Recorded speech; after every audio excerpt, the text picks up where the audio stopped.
नमस्ते दोस्तों, मैं एस्ट्रो ज्योति आज की बात में आप सबका स्वागत करती हूँ। आइए आज की बात कर लेते हैं। आज बड़ा ही अच्छा दिन है, शुभ दिन है, बुधवार का दिन है।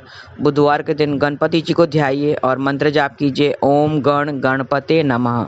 ऐसा कीजिए, उनको दुर्वा भेंट कीजिए, भोग लगाइए, तो आपका दिन सफल होगा। मैं वास्तु से शुरू करती हूँ और आज की खास बात ले लेंगे, फिर कृष्ण कथा में हम ज्ञान की बातें करेंगे, तो अंत तक बने रहिए और लाभ उठाइए। वास्तु की बात करें तो कल पेड़ के काटने की बात की थी, आज पेड़ के गिरने की बात करते हैं। जिस दिशा में पेड़ गिरता है उस हिसाब से आपको फल मिलता है। दक्षिण पूर्व में गिरते हैं तो अग्नि का भय होता है। दक्षिण दिशा में गिरते हैं तो परेशानियां आती हैं। दक्षिण पश्चिम में गिरे तो परिवार में कलह होती है। पश्चिम दिशा में गिरे तो चोर का भय होता है। उत्तर दिशा में गिरे तो धन का आगमन होता है। तो उत्तर दिशा अच्छी है जहाँ पे पेड़ गिरता है। तो इस तरह से, और उत्तर पूर्व में भी अगर गिरे तो खुशियाँ मिलती हैं। तो ये थी वास्तु की बातें। अब योग और तिथि की बात कर लेते हैं। द्वितीय तिथि आज शाम 5:07 तक रहेगी। पुरुषों को जीवन साथी की लंबी उम्र के लिए एक व्रत किया जाता है जिसे अशून्य शयन द्वितीय व्रत कहते हैं। तो वो आज व्रत है, उसके बारे में मैं बताऊंगी। पहले द्वितीय तिथि के बारे में बता देते हैं और योग के बारे में बता देते हैं। ये व्रत पति रखते हैं। अशून्य शयन व्रत मतलब मेरा बिस्तर कभी पत्नी से खाली ना हो। जैसे पुरुषों ने ऐसा व्रत रखते हैं और प्रार्थना करते हैं कि हमारा जो शैया है वो कभी भी पत्नी से खाली ना हो। ये व्रत पति पत्नी के रिश्तों को बेहतर बनाने के लिए अहम है। इस व्रत में माँ लक्ष्मी और श्री हरि की पूजन का विधान है। चतुर्मास के दौरान भगवान विष्णु का शयन काल होता है, तो इसके लिए अशून्य शयन व्रत के माध्यम से शयन उत्सव मनाया जाता है। इस व्रत को करने से दाम्पत्य जीवन में कभी दूरी नहीं आती है और दाम्पत्य जीवन लंबे समय तक चलता है। घर परिवार में सुख शांति तथा समृद्धि बनी रहती है। घर परिवार में सुख शांति बनी रहती है। तो आप भी रखिए। और ये पुरुषों के निमित्त किया जाता व्रत है, तो सब पुरुष जरूर रखें और प्रार्थना करें कि कभी भी हमारा शयन जो है वो पत्नी से खाली ना हो, मतलब सदा हमारा साथ बना रहे। ये अपने दाम्पत्य जीवन को खुशहाल करने का ऐसा प्रार्थना करते हैं। प्रार्थना के बाद पूरे दिन व्रत करना चाहिए और चंद्रोदय होने पर अक्षत दही फलों से चंद्रमा को अर्घ दें। आज चंद्रोदय का समय रात 8:06 पर होगा और अर्घ देने के बाद व्रत का पालन करना चाहिए। अगले दिन तृतीया को किसी ब्राह्मण को भोजन कराएं तो आपको शुभ फल मिलेंगे। आज शाम 5:02 तक सुकर्मा योग रहेगा।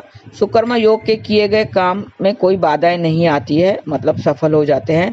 नई नौकरी ज्वाइन करने के लिए ये योग बड़ा ही शुभ माना जाता है। आज रात 12:35 तक पूर्व भाद्रपद नक्षत्र रहेगा। पूर्व भाद्रपद नक्षत्र 25वां नक्षत्र है जिसका स्वामी देवगुरु बृहस्पति है और कुंभ और मीन राशि इस नक्षत्र का प्रभाव रहता है। इसके जातक दयालु और नेक दिल होते हैं। ये लोग शांति प्रिय होते हैं, कभी भी गुस्सा नहीं करते हैं और कब जल्दी से हार नहीं मानते हैं। और इसका संबंध आम के पेड़ से बताया गया है, तो इस दौरान आम के पेड़ की पूजा करनी चाहिए और आम से बनी हुई कोई भी चीज का सेवन नहीं करना चाहिए, जैसे आम रस, आम का पन्ना, आम पापड़ वगैरह नहीं खाना चाहिए। पूर्व भाद्रपद एक पंचक नक्षत्र है। मैंने बताया था धनिष्ठा से लेकर रेवती तक ये 5 नक्षत्रों को पंचक कहते हैं। 5 दिन के पंचक होते हैं। तो ये तीसरा नक्षत्र है, तीसरा पंचक है। आज पंचक श्रेणी में ये तीसरा पंचक है। तो पंचक में लकड़ी का काम करने से मनाही होती है, उसे शुभ फल नहीं मिलते हैं। और आज गणेश भगवान के चरणों को छूकर प्रणाम करें। थोड़े से मैं उपाय बता देती हूँ। आज बुधवार के निमित्त गणेश जी के निमित्त जो उपाय हैं वो आप कीजिए, तो आपके कार्य सब सिद्ध हो जाएंगे। आज ऑफिस में अच्छे रिश्ते बने रहने के लिए गणेश जी भगवान के चरणों को छूकर प्रणाम करें। आसन पर बैठकर श्री गणेशाय नमः, श्री गणेशाय नमः ऐसा जाप करें, तो रिश्ते मजबूत हो जाएंगे। श्री गणेश की पूजा के समय हल्दी में घी मिलाएं और भगवान के मस्तक पर तिलक लगाएं, तो वैवाहिक जीवन में मिठास बनी रहेगी। आज श्री गणेश की उपासना करनी चाहिए। और वक्रतुंडाय हुम ऐसा 21 बार जाप करेंगे तो मुसीबतों से छुटकारा जल्दी ही मिल जाएगा। श्री गणेश को नारियल भी अर्पित करें। एक पीले नींबू पर काले रंग से 7 बिंदियां बनाएं। नींबू के बीच में से 4 टुकड़े कर लें। चौराहे पर जाकर चारों दिशाओं में फेंक दें तो आपकी बुरी नज़र से आप बच सकेंगे। अगर बुरी नज़र लगी हुई है तो वो भी निकल जाएगी और आगे बुरी नज़र से बचाव होगा। चौराहे पर जाकर चारों दिशाओं में वो फेंक दें। और सुख समृद्धि बढ़ाने के लिए अपने बेटे या भतीजे या भांजे को केले का फल दान करें, केले का फल दें। आज सबसे पहले अपने इष्ट देव का ध्यान करें। अपने मस्तक पर केसर का तिलक लगाएं और घर में और प्रार्थना करें, श्री गणेश के आगे प्रार्थना करें तो जीवन गतिमान रहेगा। मतलब जो अगर रुका हुआ काम है तो वो फिर चल पड़ेगा। और सेहत अगर खराब है उसको बेहतर करने के लिए कुत्ते को रोटी खिलाएं। आज के दिन कुत्ते को रोटी खिलाएंगे तो सेहत दुरुस्त हो जाएगी। जीवन में मिठास बनाए रखने के लिए आज स्नान के बाद एक इमली का पैकेट लें और श्री गणेश के मंदिर में जाकर चढ़ाएं तो जीवन में मिठास बनी रहेगी। अपने पास एक पीले रंग का नींबू रखें और यात्रा से लौटकर नींबू पानी में बहा दें। अगर आप यात्रा करने के लिए जा रहे हैं तो ये अपनी सावधानी के लिए अपने पास नींबू रखें और बाद में यात्रा के बाद में नींबू बहा दें। घी, पीसी शक्कर, सफ़ेद तिल मिलाकर लड्डू बनाएं। घी, पीसी शक्कर, सफ़ेद तिल मिलाकर लड्डू बनाएं और भगवान गणेश को भोग लगाएं तो अच्छी नौकरी आपको मिल जाएगी। किसी मंदिर या धर्मस्थल पर कंबल का दान करेंगे तो संतान संबंधित जो भी परेशानियां हैं वो दूर हो जाएंगी। और आज भगवान श्री गणेश की उपासना करनी चाहिए, सुख सुविधाएं मिलेगी। आज पूरा दिन आप श्री गणेश की उपासना करें और पूजा आराधना करें। गण गणपते नमः, गण गणपते नमः ये उनका मंत्र है जो 108 बार जपने से आपको सुख सुविधाएं सब मिल जाएगी। तो ये थी थोड़े से उपाय गणेश जी के निमित्त जो भी हैं उपाय। आज बुधवार है तो आप ये कीजिए और मंत्र जाप कीजिए तो आपको सारे जो भी परेशानियां हैं वो दूर हो जाएंगी और दिन सफल होगा। आइए कृष्ण कथा में थोड़ी सी ज्ञान की बातें कर लेते हैं। हम कहते हैं आजकल दिन सब त्योहारों के दिन चल रहे हैं और भागवत कथाओं भी हो रही है। तो जहाँ अभी जन्माष्टमी भी आने वाली है तो जहाँ भागवत कथा होती है ना वहाँ जरूर जाना चाहिए। या कभी भजन कीर्तन हो रहा हो, आपको पता हो कि यहाँ भजन कीर्तन हो रहा है तो वो ऐसा मौका कभी नहीं छोड़ना चाहिए। पुण्य कमाने का मौका बहुत कम मिलता है तो आप जाके भजन कीर्तन करना चाहिए। लोग कहते हैं कि भाई हम ऐसी सेवा नहीं होती है, हमसे ये सब सेवा नहीं होती है, हम भोग नहीं लगा सकते हैं। ऐसा क्यों कहते हैं लोग?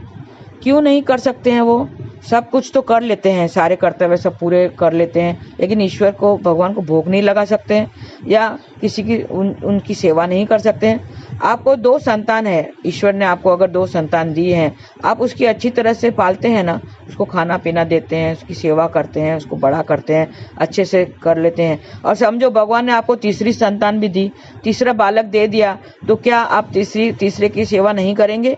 क्या ईश्वर से कहेंगे नहीं मुझे 2 ही बस है, मैं 2 ही को ही पाल सकती हूँ, तीसरे को नहीं पाल सकती हूँ? क्या ऐसा आप कहेंगे? नहीं कहेंगे। तो आप कृष्ण को अपना तीसरा बालक क्यों नहीं समझ लेते हैं? तीसरी संतान उसको समझ लीजिए, सेवा कीजिए, भोग लगाइए, उनको भी उनकी सेवा कीजिए। सोचो कि कृष्ण अगर आपका पुत्र बन गया तो क्या होगा, कितना अच्छा होगा। क्या वो आपको दुखी देख सकेगा? क्या वो आपकी मुसीबतें देगा? नहीं, आपकी जिंदगी सुख से भर देगा और सुख से बीतेगी आपकी जिंदगी, सारे दुखों का नाश कर देगा।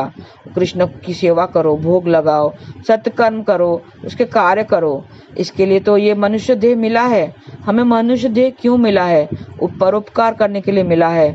परोपकार करने से हमारे जो पिछले जन्म के कितने सारे जन्मों के जो भी हमारे पाप हैं वो सब धुल जाते हैं, वो सब मिट जाते हैं। तो आप परोपकार कीजिए, इसके लिए ही आपको ये देह मिला है। कल का बहुत बड़ा दिन है सिंधी समाज में, कल का दिन बहुत बड़ा दिन है। कल तीजरी का व्रत करेंगे। जो सुहागने स्त्री हैं वो अपने सुहाग के लिए, सुहाग की लंबी उम्र के लिए ये व्रत किया जाएगा, जो करवा चौथ के जैसा ही होता है। सुबह जल्दी उठकर वो असुर करेंगी, मतलब सुबह जल्दी उठेंगी और सबसे कहो, सबको एक साथ मिलाकर कहो, उनको सबको बोलो कि कल सुबह जल्दी उठें, ब्रह्म मुहूर्त में उठें और थोड़ा सा ध्यान करें, कृष्ण कथा सुने, ब्रह्म मुहूर्त अटेंड करें, तो सारा जो है उनकी जीवन सफल हो जाएगा। हमारे सुहाग सलामत रहे, खुश रहे, इसके लिए हम सब ये व्रत करते हैं। कल का जो व्रत है, कल बहुत बड़ा दिन है, सब सुहागने इस व्रत को करेंगी, मेहंदी लगाएंगी। तो आप सबको इकट्ठा करके आप मेहंदी लगवाइए और ये व्रत करवाइए। सुबह जल्दी उठिए, खुश रहे, जैसे हमारा जो सुहाग है वो सब खुश है, सब सलामती की, अपने सुहाग की सलामती की दुआ मांगे, खुश रहने की दुआ मांगे। इसके लिए हम सब ये व्रत करते हैं। तो आप सब जल्दी उठकर ऐसा प्रार्थना करें कि कान्हा को अपने पुत्र मानो, कान्हा को अपना तीसरा पुत्र, आपको एक ही संतान है तो आपको दूसरा पुत्र समझो, कान्हा आपका दूसरा पुत्र है, और उसकी सेवा करो, उसके भोग लगाओ और उसके निमित्त कार्य करो। ये ऐसी संतान है जो आपको भी संभालेंगी और आपके सारे परिवार को भी संभालेगी। तो आप श्री कृष्ण को अपना संतान समझिए और उनकी सेवा कीजिए, तो आपका जीवन सफल हो जाएगा। और नाम जाप करते रहिए, कृष्ण को साथ रखिए। हरे कृष्णा कृष्ण कृष्ण हरे हरे, हरे राम राम राम हरे हरे। आज के लिए बस इतना ही। धन्यवाद। आपका दिन शुभ रहे। हरे कृष्ण।